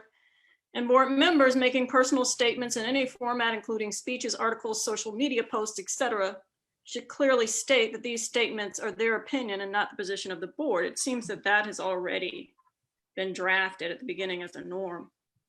Well, I think that is, it is, but I think the protocol is if a reporter is seeking you out, that you make sure that you are not, let's say it was on a vote that was taken. You're not speaking on behalf of the vote that was taken. You're speaking on behalf of Stephanie that represents your district or your ward. You can't speak on behalf of the board because you all have already said that the chair is the official. That's right. I mean, I just feel like that's stated in the norm. And that's how I read the norm. Am I misreading? Well, you can. I think sometimes you need to be real specific about things, but if you all don't want it, you don't have to have it. But this is. I'm not saying that. I kind of just was confused about, these two. No, I understand what you're saying. I think it is written there. I think that's just a standard statement for the norm, that this is how this board operates. But if you think the responding to a media inquiry is not needed, given the norm that's stated, it can be removed. But some people want to be real specific. This is a tricky one. And I think Dawn said it a little bit earlier. This is the one that I see, if I ever see norms and protocols get violated by mistake, this is the one that I see that happens with the most. So. Right. And Gina, please. What I'm saying, though, is that this is worded very similarly to what is already written. Oh, yeah, I agree. We're saying the same thing. Mm-hmm. Yeah. So if you prefer the language in the norms section, you can copy and paste that to the protocol section as well, if you'd like. I think it just depends. No, I was just wondering why we're having this conversation when we've had it before and it was written out before. Gotcha. And we are basically just transcribing what already exists. Exactly. And these were your norms and protocols previously. And I'm not going to second guess the wisdom of why that was in there twice, but it was. And like I said, it's in there twice for a lot of boards.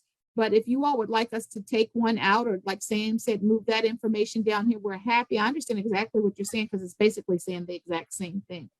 These are your norms and protocols. What is the will of the board? To take this piece out then?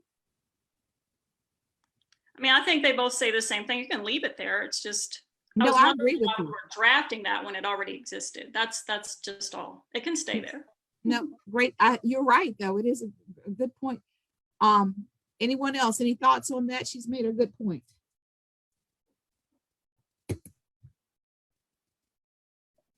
Nicole?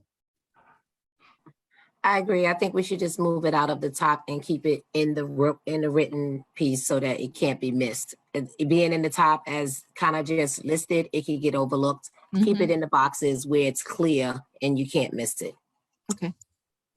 Perfect. So Sam, can we pull that out for right now or just highlight it to be removed? From up at the top. Yeah, there you go. Yep.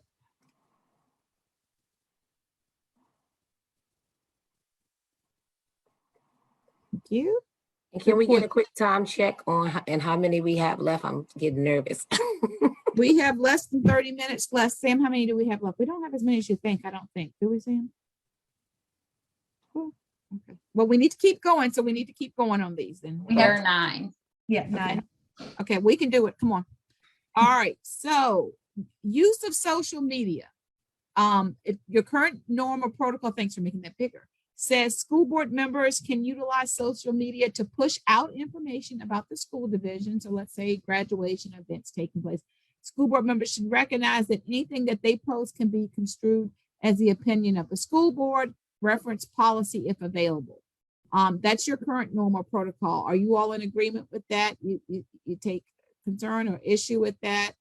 Mariah, any thoughts on that? Yes, I do have a thought on that one. I like that one, but I'd like to add on to it. Okay. And I think a school board member should not condemn other school board members by vetting their frustrations on social media during our school board meetings. You mean during the physical meeting? Yes. Wow. Okay. That's all I had to add to that. That's okay. So a school board member should not turn to social media to vent during the public meeting. No, I'm saying that during our school board meetings, a school board member should not condemn other school board members during our school board meeting. Oh. Like when we're in our meeting and you may be frustrated of what's going on or what vote is going on, but that's your opinion. You shouldn't be on Facebook telling everybody, and everybody who's looking at it is sending it back all to the board. Wow. Yeah, that's pretty strong if you have to have a policy. I mean, So if you're talking about trust, there go to trust right there. So yeah, I don't know who just said that, but yeah, somebody just, woo, okay. Yeah, that's pretty strong. Did you just say that, Shonda? Did I say, I'm sorry, did I say about trust? Somebody just said something about trust, yeah. Mariah Oh, repeated okay. that I stated you were talking about trust. Yes, ma'am. Yeah, that is correct. wow, okay. Are you all in agreement that this, thank you, Mariah, first of all, but are you all in agreement that this needs to be added to the social media? I would say if that's happening, probably so, at least temporarily. I believe I saw a policy somewhere that states that we shouldn't be on social media during school board meetings anyway, or I saw something somewhere that talks about us not being on social media. That I would recommendation. Yeah, we can turn it into a policy, but I think Ms. Jones, I know exactly. Because I seen it somewhere. I just don't remember. It was in something of ours. I've just seen it recently as we were doing the manual. So, but I think you also have to look at it. You all just keep talking about being a governance team, being a strong governance team, setting an example. Are you paying attention to your meeting when you're on social media?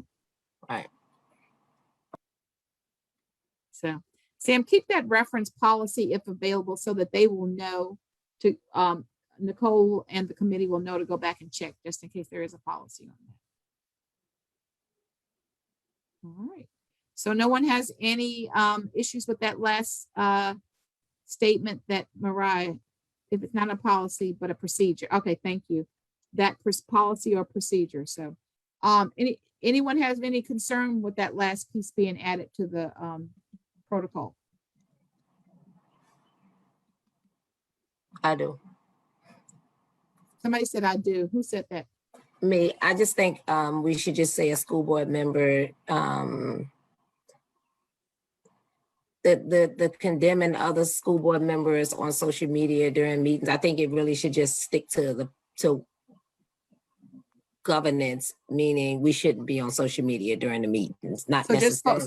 So focus on the issue, just not be on there at all. Then. Exactly.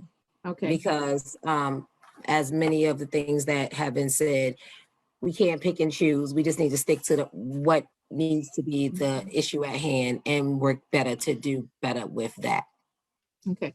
So basically a school board member should not be on social media during meetings of the board. Mhm. Okay. But I appreciate Ms. White for sure, even addressing what that Mhm. issue is, but we should focus on Okay. governance. All right. I have several comments. I want to make sure I get them in order because I am not the best site person.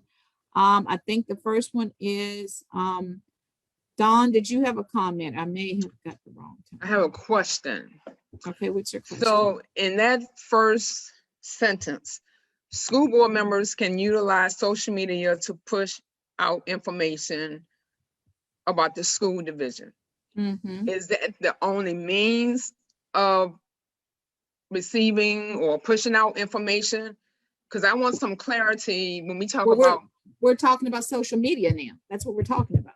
right, but I think we get social media twisted as that's our only means of communication.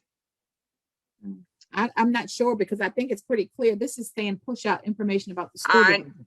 I hear what you're saying, that it's clear, but oftentimes we have used social media as like the end all be all to community engagement, pushing out information. Okay, so So pushing out information, but we pushing need out some clarity. pushing out information is wrong in what way? So I'm gonna just keep it honest, be frank, and full disclosure. Because we want, Don, we also want to keep this, making sure that we're moving forward. We don't keep looking in the rear view because at the end of the day, you are I'm not looking in the rear view mirror. Okay, because you're setting a set of norms and protocols that you want to use now. So we want to assume everyone realizes once these are developed, these are your working norms and protocols. Right. I don't want us to repeat the same behaviors, but I'm just saying, I don't want us to think that when we put something out on social media or when we make a decision and we push it out through social media, that was our way of getting out the information. So Well, I just want us. Well, you have a staff to do that as well. That's truly not your job.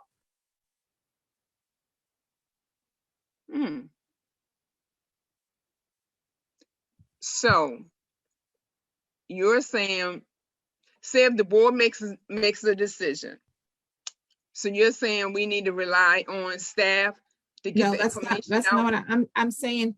You all, if someone uses social media to push out information, that's fine. If someone else does, and that's fine. At the end of the day, you all have a communication staff to do that work as well. And I think some of this talks to, you're using social media to push out information, not to engage in debate or to have additional conversations. It's really pushing out advertising, letting people know what's going on within the division. And that's okay. You can say, we have graduation on this day. We're having this event on this day. That type of push out is fine. Being used in the way Mariah said it was being used is not fine. They're two different subjects. I think the norms and protocols are two different ones. So Gina, just like what Mariah said, we've had times that we discussed something and a board member may have responded and said, well, I pushed it out on social media, so you should have been aware of it. And I'm just using it as an example. Well, give me an example of something they pushed out, because what is it that a board member needs to share with you all that the superintendent or the board chair or vice chair wouldn't know to share with the board? So just like when we pushed out the resolution that we voted on. So it was stated that, oh, this information was pushed out on social media versus having, versus pushing out the information via social media plus community engagement. That's the only thing I'm saying. We cannot use social media as the end all be all to push out information. Yeah, or I think we're saying the same thing, Dawn. I think that was that's a great example. No, that was not the, I mean, that's one way you could have got that out, but you should have Okay. also got that out through your staff, through the, whatever means your superintendent and his staff felt to get that out. I think we're saying the same thing. I Right. think So I just wanted to be clear that social media is not the only means to get out information. no, or to and there engage. are divisions that don't want social media used at all. So it's not, there's that, but you all, this is your formal normal protocol. You don't even have to have it as a normal protocol. I think this day and age, it's pretty hard to tell people they can't use social media to push out information. I think you just have to be aware when you're doing it, you're pushing out. You're not upset by a vote, or that's not what you're talking about. You're talking about things that are going to cast a good light on the school division. So Cast a good light on the school system. Thank you. Liz, I know I saw you, and I saw Mariah, and I saw Stephanie. Stephanie, I forgot mine. So don't worry about me again. okay. Stephanie, you said, are we on the same topic? Are we saying something different? Help me. Yeah, I feel like what Ms. Page is referring to is, so we have and in full disclosure, we have a school board vote that has created some contention among the members of the board. And so for example, there's a contingency of people who are not necessarily in support of the resolution, and they get together with people who are also, in some ways, not in agreement, and they have an event, right? And I guess my question is, should we be out in public taking sides on issues without,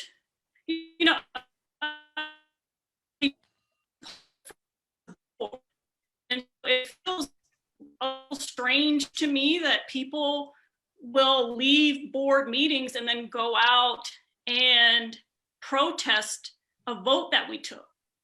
It just doesn't seem productive to me. Well, it's not And productive. I think and that might be, that's not productive. And I got you, Liz. I'm sorry about that. In 101, becoming a new board member, that's the first thing we tell you.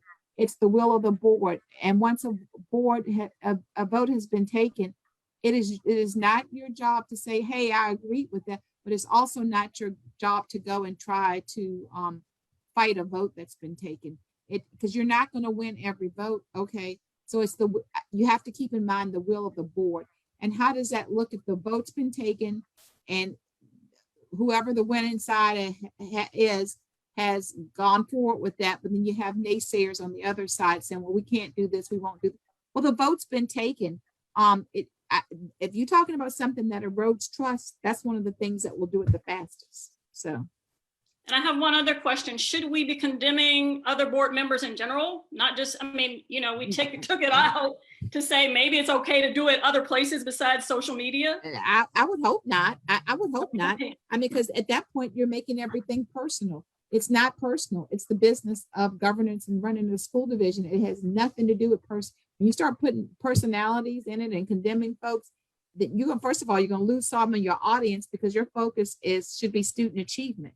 So when you've gone there again, it goes back to what I think Shonda said earlier, then that becomes a trust issue. Then I'm not going to trust anything you have to say at that point. No, you should never do that. It doesn't set, you all are, look, it goes back to this very first slide we showed you. And I know we're not doing governance training, but you all have to keep this in mind. Your demeanor and how you all treat one another, treat your superintendent, treat his staff, sets the tone for your entire division. So at no time should that ever be acceptable. Never, ever, ever. And Liz, I am so sorry I missed you. I know it was your turn. I am so sorry. You are. No, it's fine. I think it's a good conversation. I wanted to respond. I think sometimes in these governance meetings, we talk around issues and then we get to the last 15 minutes and then we actually get to the crux of the issue. And I think Ms. Rizzi highlighted an important and polarizing moment in our board that I, frankly wish we had more time to talk about as a group. In regards to Ms. White's specific comment about board members posting on social media, I wanted to take ownership of that. I think we all mess up as board members, and I was frankly very frustrated during a board meeting, and I did go to social media. And if this comment is about me and my behavior, I want to just say openly that I welcome Ms. White to call me out. And I think that we need to have an environment where we challenge each other to do better and be better. And so, yeah, I was really frustrated because 2 weeks earlier, there was a vote about George Wythe. I allowed it to be on the agenda. My general policy is always to enable anyone that wants to speak to have something heard on the agenda. And I was really frustrated that 3 weeks later, I was trying to broker a compromise and my colleagues decided that they didn't even want to have it heard on the agenda. And so, yeah, I was frustrated and I should not have gone to social media. And Ms. White is absolutely right. I also think that I'm right to be frustrated with that. And I welcome Ms. White to call me and we can hash it out together, because I want to personally apologize to her for the hurt that I caused her. And hopefully we can move on, because I think, this is 4 years of trying to get to know each other. And, I'm certainly someone that errs and I am not perfect. And I'm always willing to listen to feedback from my colleagues and learn how I can be.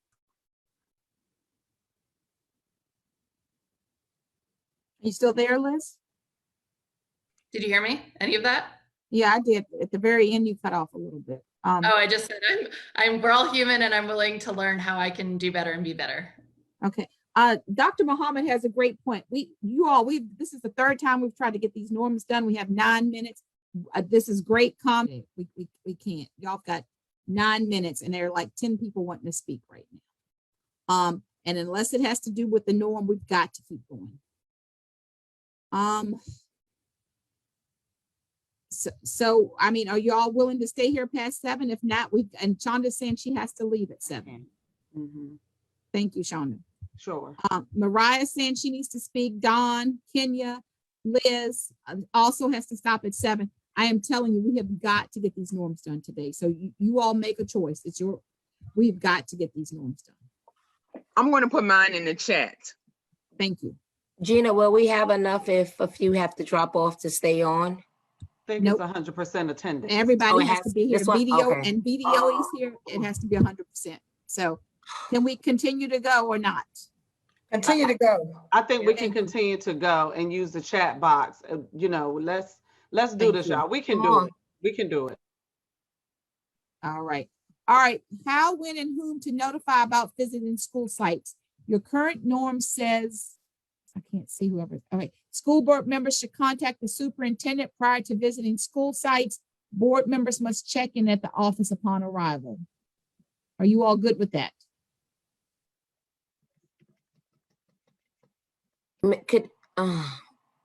Yes. Okay. Well, If there's a somebody, discrepancy there, we'll put it in the chat, correct? And Gina, will we be privy to the notes from the chat following this meeting, Gina? you all are running this, so you all would have, yes. Jason, will we be privy to that? Because I know Nicole wants to write this down since we only have a few minutes left. Okay, Mariah, real quick, what did you have something to add to this one?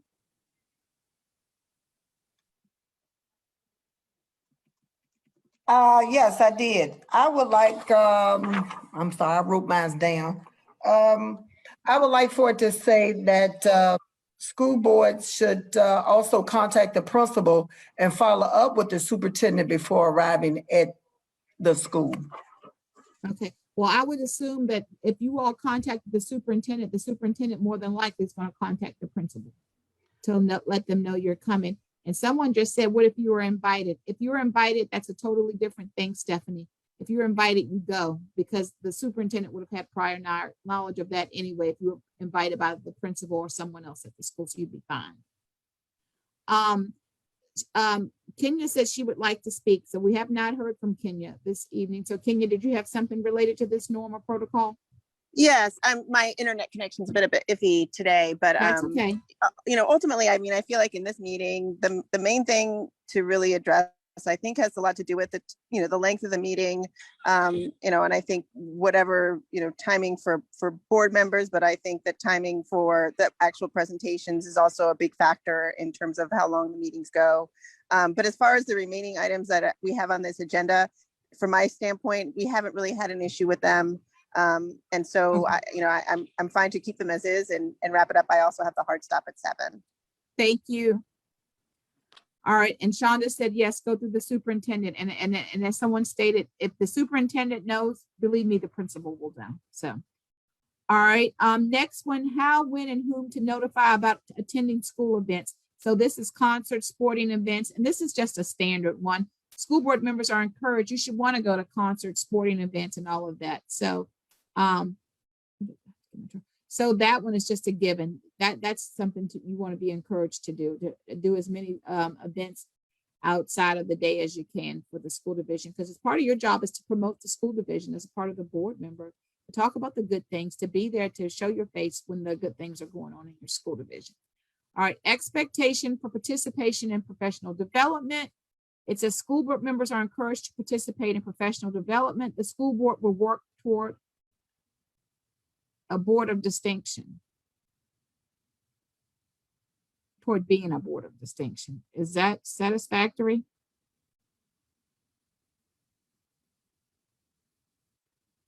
Help me with this, Mashonda. What did it say for this one? Expectations for participation in professional development. I couldn't read it all. What did it say? I'm sorry, just to add to upload your notes or your presentations.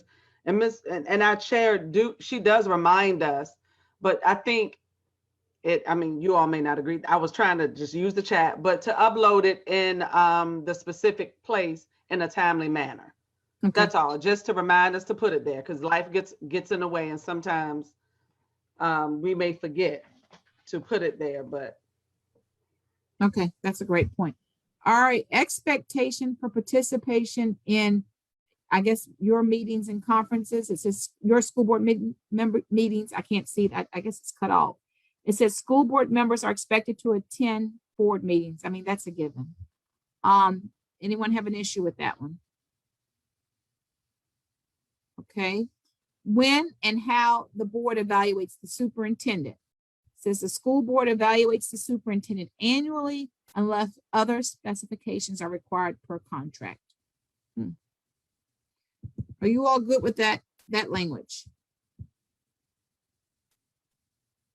Anyone? Any comment on the evaluation piece? Okay. The next one, when and how the board conducts a self-evaluation.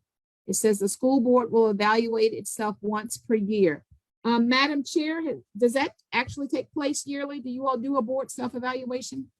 We should. It has not taken place this year, but it's supposed to take place. I have talked to the committee regarding that, but it should take place. You're correct. And it's in the works. Okay. All right. Thank you, Ms. Page. I wasn't calling you out, Ms. Page. Thank you. Oh, you're not calling me out. It's in the works. No, this is all work. Okay. And then when and how the board monitors and updates your strategic plan. So your current strategic plan, the strategic plan is updated every 3 years. The board receives an update on the strategic plan at least quarterly. Each agenda item on the school board agenda should be tied to the strategic plan goal. Are you all doing that? Excellent. Yes, we are. Okay, great. That's a high functioning piece for a board. So that's great. All right, memorandum of understanding. The school board will review and discuss the MOU at least twice a year. Are you doing that, Madam Chair? Yes, more than twice a year. Okay, with the whole board, correct? Yes, ma'am. It's on our other items. All right. So, Madam Chair, Nicole, all we have left is, yes, Shonda, sorry. I just put something in the chat about self-evaluation. If all board members can just read that. Thank you. Okay, what did it say? Tell me real quick while we have it up here. I think we should do self-evaluations twice a year. Yeah, I think you need to start with once a year. Twice is good, but you need to start with at least once a year. To take that pause moment. I will say this to you. Most boards do their self-evaluation prior to the evaluation they do with their local superintendent. because they want to make sure what they're doing or not doing isn't hindering the work of the superintendent and his or her staff. So just a note there for the evaluation piece. What's left is violation of norms and protocols. And you all have, if you violate norms and protocol, Nicole, you and your committee are going to want to take a look at this and see if you want to keep these, change them, not have them at all, or modify them. Your current violation is, okay, I got you, Liz. Your current violation is the board chair or designee will hold a one-on-one conversation with the violating board member. If the chair is the violating board member, the chair or designee will discuss the violation with the chair. I mean, the vice chair or designee will discuss the violation with the chair. That's violation number one. Number two is the entire board will discuss the violation with the violating board member. And three, if it continues to happen, the violating board member will be removed from all committees if relevant. These are probably very standard violations. Samantha, wouldn't you say? I don't think being an elected official as a school board member, there's not too much more you can do. These are truly standard violations. You want to give that person the benefit of the doubt with the first one because people can truly forget to do one of those steps. Second time, you just want to do it as a reminder in front of the whole board. And then the third one, usually the most severe, is if someone continues to violate a normal protocol, it's for the board to have a discussion, the entire board to have a discussion with that individual. So those are your norms and your violations for your norms and protocol. But I would say to Nicole and the committee, please take a look at those and see if those are still things you all, as a collective body or as a committee, you want to recommend to the board that they continue to do. Liz has said that I'm trying to get up to her section. That's okay. I know we're at time. This is a resolution that I introduced earlier this year. Some additional food for it was not adopted, due in part to the fact that we had this governance training, and I think folks wanted to hash it out here. I know we don't have time tonight, but I just wanted to recirculate it for consideration within the governance. And committee. I think especially number 3, the one I see, it's an interesting one, where we establish a norm of ending our meetings at 10 p.m. in order to facilitate an on-time ending. We reestablish the practice of posting the agenda with the proposed start end time of each item. So have a limit on each item. Is that what you're saying, Liz? Yes, it's probably a longer conversation, but some additional food for thought for the governance committee. So but Nicole, we have more often than not ended our meetings past midnight and taken key votes on academic measures that I think is not in the best interest of our brain health, but also in transparency. And so I want to make sure that and I think we all would benefit from having shorter meetings. I think, part of that relates to the agenda and part of that relates to making sure that we have a time limit for each agenda item. So Nicole, can we pull these 4 items out for the committee to take some more time to discuss and see if you want to add these to your list of protocols? For the violations? No, not the violations, the ones that Liz has 4 in here that she wants. Okay. Yes, absolutely. Okay, the violations also, of course, you're going to want to take a look at. Stephanie said, so we can discuss the violation reporting procedure later. We're just, if there's something that you want to talk about real quick now, Stephanie, we can with those.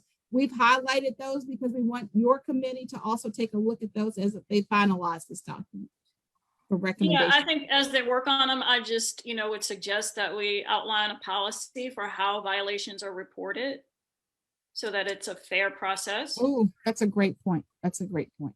Like what's the reporting mechanism? And right. Yeah, that's great point. Great point. Thank you for that one. July 19th meeting will be virtual discussion to follow public info. So will they be taking, Madam Chair, will the board be taking action on the governance manual at the July 19th meeting? Is that what you're stating? No, what I'm stating is number 1, we're supposed to have this report into VDOE by July 1. I will call the department. Is Dr. Julius still on the call? Let me see. Yes, ma'am, I'm here. Oh, yes, he is, ma'am. I'm going to give you my, do you have time to talk with me this evening after this meeting? Yes, ma'am. All right, I will put my number in the chat, please, so that we can discuss this. What I was sharing is we also wanted to discuss tonight how we're going to move forward once we start meeting face to face. We talked earlier about meeting face to face with our July 19th meeting, since July 1 starts the new fiscal year. However, as we had our agenda meeting today, we had to make some changes. And also, we're not able to use the city hall quarters, the place per se, for every meeting first and third Mondays. So we're going to, Michelle is in the process of setting up an opportunity for us to meet in a school when we can't meet in the chambers for City Hall, the council chambers. So I'm sharing that on the 19th when we have our meeting. We wanted to discuss also that well, I guess it is a policy, not guess, in place that when we aren't meeting virtually, persons can sign up or show up to speak. What the question is, do we stop the public information piece in terms of people writing in, or do we continue that but not to be read during the meeting? So that's something, Nicole, if you can add that to be discussed by your committee and have a recommendation. If it is the will of the group, I will ask BDOE if we can submit, Nicole, a draft per se of where we are, and then maybe we'll have time. I want everybody to have a break in July as well. Please, we need a little downtime, and we do have on our agenda that we are going to plan a August retreat for our board, which is an ordinance, but that is usually the practice of the board to have a retreat 100%. So I'm asking if this committee would also address the public information piece. But for July 19th, please note that we will continue virtual. City Council will not be going back face to face until September. So we'll share all that information. I'll send out an email after graduations are done. And Dr. Julius, I'm going to put that information in my chat in your box right now. Yes, ma'am.